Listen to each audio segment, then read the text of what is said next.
ಈ ದೋಸೆಗೆ ವಿದ್ಯಾರ್ಥಿ ಭವನ ದೋಸೆ ಅಂತಲೇ ಹೆಸರು. ಹೊರಗೆ ಕ್ರಿಸ್ಪ್ ಆಗಿದ್ದು ಒಳಗೆ ಸಾಫ್ಟ್ ಆಗಿರುವಂತಹ ತುಂಬ ರುಚಿಯಾದ ದೋಸೆ ಇವತ್ತಿನ ರೆಸಿಪಿ. ನಮಸ್ತೆ ಫ್ರೆಂಡ್ಸ್, ಗುಡ್ ಫುಡ್ ಲ್ಯಾಂಡ್ ಚಾನಲಿಗೆ ನಿಮಗೆಲ್ರಿಗೂ ಆತ್ಮೀಯ ಸ್ವಾಗತ. ನೋಡಿ ಎಷ್ಟು ಚೆನ್ನಾಗಿ ಬಂದಿದೆ ಎಲ್ಲ, ಬಣ್ಣದಿಂದ ಹಿಡಿದು ನೋಡುವಾಗಲೇ ರುಚಿಯಾಗಿರ್ತದೆ ಅಂತ ಗೊತ್ತಾಗ್ತದಲ್ಲ. ಸರಿ, ಹಾಗಾದರೆ ಹೇಗೆ ಮಾಡೋದು ಎಂದಿದ್ದನ್ನು ನೋಡುವ. ಇಲ್ಲಿ 1 ಗ್ಲಾಸಿನಷ್ಟು ಬೆಳ್ತಿಗೆ ಅಕ್ಕಿ ತೆಗೆದುಕೊಂಡಿದ್ದೇನೆ ನಾನು. ಇದು ನೋಡಿ, ಸಣ್ಣ ಗಿಡ್ಡ ಮೆಣಸು ಹುಳ ಆಗದಾಗೆ ನಾನು ಅಕ್ಕಿಯಲ್ಲಿ ಹಾಕಿಡ್ತೇನೆ ಇದನ್ನು, ಆಗ ಹುಳ ಆಗುವುದಿಲ್ಲ, ಅದಕ್ಕೋಸ್ಕರ. ಇದು ನೋಡಿ, ಅರ್ಧ ಲೋಟದಷ್ಟು ಕುಚ್ಚಲಕ್ಕಿ, ಕೆಂಪಕ್ಕಿ ಹೇಳ್ತೇವಲ್ಲ ಅದು ಕುಚ್ಚಲಕ್ಕಿ. ನಾವು ಮಂಗಳೂರಿನವರು ಉಪಯೋಗಿಸುವ, ಅನ್ನಕ್ಕೆ ಉಪಯೋಗಿಸುವ ಅಕ್ಕಿ ಅದು.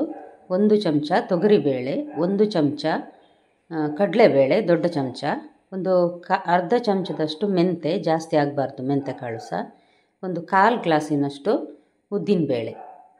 ಇದನ್ನೆಲ್ಲ ಚೆನ್ನಾಗಿ 3-4 ಸಲ ತೊಳೆದು 6 ಗಂಟೆ ನೆನೆ ಹಾಕಲಿಕ್ಕೆ ಇಡುವ. ಅಕ್ಕಿ ಚೆನ್ನಾಗಿ ನೆಂದಿದೆ, ಇನ್ನು ಮಿಕ್ಸಿಗೆ ಹಾಕಲಿಕ್ಕೆ ರೆಡಿಯಾಗಿದೆ ಅನ್ನಿಸುವಾಗ 10 ನಿಮಿಷ ಅರ್ಧ ಲೋಟದಷ್ಟು ಅವಲಕ್ಕಿಯನ್ನು ತೊಳೆದು ನೆನೆಯಲಿಕ್ಕೆ ಇಡುವ. ಈಗ ನೋಡಿ ಚೆನ್ನಾಗಿ ನೆಂದಿದೆ. ಈಗ ಇನ್ನು ಮಿಕ್ಸಿ ಜಾರಿಗೆ ಹಾಕಲಿಕ್ಕೆ ರೆಡಿ ಮಾಡುವ. ಅರ್ಧದಷ್ಟು ಅಕ್ಕಿಯನ್ನು ನಾನಿಲ್ಲಿ ಮಿಕ್ಸಿ ಜಾರಿಗೆ ಹಾಕ್ತಾ ಇದ್ದೇನೆ. ನೆನೆಸಿದ ಅವಲಕ್ಕಿಯನ್ನು ಸಹ ಹಾಕಿ, ಉಪ್ಪು ಹಾಕಿ ಮತ್ತು ಮುಳುಗುವಷ್ಟು, ಅಂದರೆ ಸಾಧಾರಣ 1 ಲೋಟದಷ್ಟು ನೀರು ಹಾಕಿ ನುಣ್ಣಗೆ ರುಬ್ಬಬೇಕಿದನ್ನು.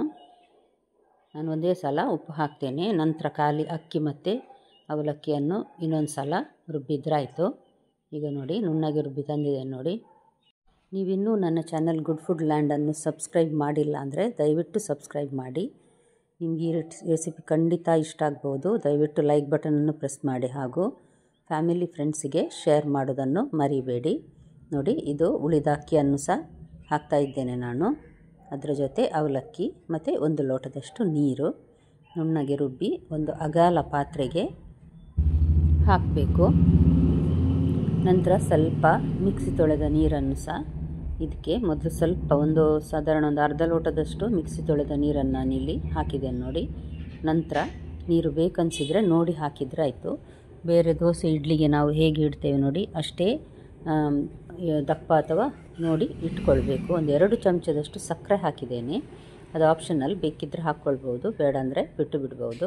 ಆದರೆ ದೋಸೆಯಲ್ಲಿ ಕೆಂಪು ಬಣ್ಣ ಚೆನ್ನಾಗಿ ಬರ್ತದೆ, ಅದಕ್ಕೋಸ್ಕರ ನಾನು ಪ್ರತಿ ಸಲ ಹಾಕ್ತೇನೆ ದೋಸೆ ಮಾಡುವಾಗ. ಇದನ್ನು ನೋಡಿ ಈ ರೀತಿ ಚೆನ್ನಾಗಿ ಮಿಕ್ಸ್ ಮಾಡಬೇಕು. ಸಾಧಾರಣ 5-6 ನಿಮಿಷ ಈ ರೀತಿ ಬಡ್ದು ಇದನ್ನು ಚೆನ್ನಾಗಿ ಮಿಕ್ಸ್ ಮಾಡಬೇಕು. ನಂತರ ಮುಚ್ಚಳ ಮುಚ್ಚಿ 8 ಗಂಟೆ ಅಥವಾ ರಾತ್ರಿ ಇಡೀ ಫರ್ಮೆಂಟ್ ಆಗಲಿಕ್ಕೆ ಇಡುವ. ಈಗ ಒಂದು ಚಟ್ನಿ ಮಾಡುವ ನಾವು, ರುಚಿಯಾದ್ದು. ಅರ್ಧ ಕಪ್ಪಿನಷ್ಟು ಹುರಿಗಡಲೆ ಮತ್ತು ಅರ್ಧ ಕಪ್ಪಿನಷ್ಟು ತೆಂಗಿನ ತುರಿ, ದೊಡ್ಡ ತುಂಡು ಶುಂಠಿ ನೋಡಿ ಅರ್ಧ ಕಪ್ಪು, ಮತ್ತು ಕಾಯಿ ಮೆಣಸು, ಸ್ವಲ್ಪ ಹುಳಿ, ರುಚಿಗೆ ತಕ್ಕಷ್ಟು ನೋಡಿ ಉಪ್ಪು, ಮತ್ತು ಮುಳುಗುವಷ್ಟು ನೀರು ಹಾಕಿ ಇದನ್ನು ತುಂಬ ನುಣ್ಣಗೆ ಬೇಡ, ಸ್ವಲ್ಪ ತರಿ ಇರುವ ಹಾಗೆ ರುಬ್ಬಿ ತೆಗೆದ್ರೆ ಚಟ್ನಿ ರೆಡಿ ಆಯಿತು ನೋಡಿ.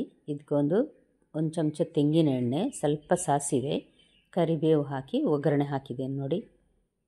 ಇಲ್ಲಿ ಚಟ್ನಿ ರೆಡಿ ಆಯಿತು. ಬಟಾಟೆ ಬಾಜಿ ನಾನು ಮೊದಲೇ ಮಾಡಿ ರೆಡಿ ಮಾಡಿಟ್ಟಿದ್ದೇನೆ. ಆಲೂ ಪಲ್ಯ ನಾವು ಹೇಗೆ ಮಾಡ್ತೇವೆ ನೋಡಿ ಮಸಾಲೆ ದೋಸೆಗೆ, ಅದೇ ರೀತಿ ಮಾಡಿ ರೆಡಿ ಮಾಡಿಟ್ಟಿದ್ದೇನೆ ನೋಡಿ. ಚೆನ್ನಾಗಿ ಉಬ್ಬಿ ಬಂದಿದೆ, ತುಂಬ ಚೆನ್ನಾಗಿ ಕಾಣ್ತಾ ಇದೆ. ದೋಸೆ ಚೆನ್ನಾಗಿ ಆಗ್ಬೋದು ಅಂತ ಅನ್ನಿಸ್ತಾ ಇದೆ. ಅಷ್ಟೇ ಅಲ್ಲ, ದೋಸೆ ಚೆನ್ನಾಗಿ ಬಂತು ಕೂಡ ನೋಡಿ. ಇಷ್ಟು ದಪ್ಪ ಇರಬೇಕಿದು, ತುಂಬ ತೆಳುಸ ಇರಬಾರ್ದು.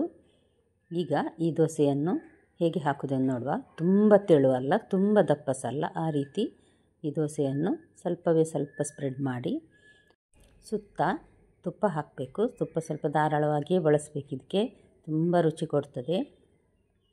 ಲೋ ಟು ಮೀಡಿಯಮ್ ಹೀಟಲ್ಲಿ ಮುಚ್ಚಳ ಮುಚ್ಚಿ ಬೇಯಲಿಕ್ಕಿಡುವ. ನೋಡಿ ಎಷ್ಟು ಚೆನ್ನಾಗಿ ಬಂದಿದೆ ನೋಡಿ. ಈಗ ಮೇಲ್ಗಡೆ ಸಹ ಹಾಗೆಯೇ 1 ಸಣ್ಣ ಚಮಚ ತುಪ್ಪ ಹಾಕ್ತಾ ಇದ್ದೇನೆ ನಾನು. ಸ್ವಲ್ಪ ಬಣ್ಣ ದೋಸೆಯ ಸುತ್ತ ಸ್ವಲ್ಪ ಕೆಂಪು ಬಣ್ಣ ಬರ್ತದೆ, ಅಷ್ಟೊತ್ತಿಗೆ ದೋಸೆ ರೆಡಿ ಆಯಿತು ಅಂತ ಅರ್ಥ ನೋಡಿ. ಸೈಡಲ್ಲಿ ನೋಡಿ ಸ್ವಲ್ಪ ಕೆಂಪು ಕಾಣ್ತದೆ ನೋಡಿ. ಇದಕ್ಕೀಗ ನಾನು ರೆಡಿ ಮಾಡಿಟ್ಟ ಆಲೂ ಬಾಜಿ ಇದೆ ನೋಡಿ, ಅದನ್ನು ಹಾಕ್ತಾ ಇದ್ದೇನೆ. ಸ್ವಲ್ಪ ಜಾಸ್ತಿ ಕಡಿಮೆ ನೋಡಿ ಹಾಕ್ಕೊಳ್ಬಹುದು. ಹಾಕಿ ಇದನ್ನು ಸ್ವಲ್ಪ ಮಡಿಸಿದರೆ ಇಲ್ಲಿಗೆ ವಿದ್ಯಾರ್ಥಿ ಭವನದ ರುಚಿಯಾದ ದೋಸೆ ರೆಡಿ ಆಯಿತು. ಖಂಡಿತ ನಿಮ್ಮ ಮನೆಯಲ್ಲೊಮ್ಮೆ ಟ್ರೈ ಮಾಡಿ ನೋಡಿ ಫ್ರೆಂಡ್ಸ್, ಅಷ್ಟು ಚೆನ್ನಾಗಿ ಬರ್ತದೆ ಇದು. ತಿನ್ನಲಿಕ್ಕೂ ಅಷ್ಟೇ ರುಚಿಯಾಗಿದೆ ಕೂಡ. ಹಾಗಾದರೆ ಇವತ್ತಿನ ರೆಸಿಪಿ ನಿಮಗೆ ತುಂಬ ಇಷ್ಟ ಆಯಿತು ಅಂತ ತಿಳ್ಕೊಳ್ತೇನೆ. ನಾಳೆ ಇನ್ನೊಂದು ಹೊಸ ರೆಸಿಪಿಯೊಂದಿಗೆ ನಿಮ್ಮನ್ನು ಮತ್ತೆ ಭೇಟಿಯಾಗ್ತೇನೆ.